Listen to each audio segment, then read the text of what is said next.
1990 সালের সরিষা ক্ষেত। ওহ বন্ধু, ঠান্ডা তো ভালোই পড়ছে, আবার তার মধ্যে সরিষা ফুলও ফুটছে, দেখছ?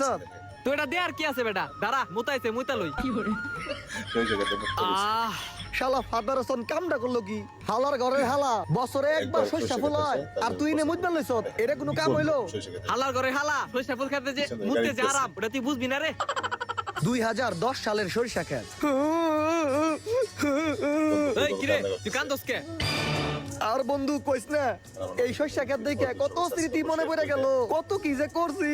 আর বন্ধু, আজকে সরিষা ক্ষেত আছে, কিন্তু আমার ওই গার্লফ্রেন্ড আর নাই, আমার লগে ব্রেকআপ করে দিছে। হালির বেটি হালি ওই মিলে সরিষা ক্ষেতে আর এক পোলার লগে কষ্টি নষ্টি করবার লইছে, ছবি তুলবার লইছে। আর আগের শীতে এই সরিষা ক্ষেতে কত স্মৃতি, কত এনজয় করছি মামা, দুঃখে কান্দাইতেছে। এটা কান্দিস ল। গতবার তোর লাগে আসলে এবার নতুন কারোর লাগে আছে, পরের বছর একজনের লাগে থাকবো, এটাই স্বাভাবিক।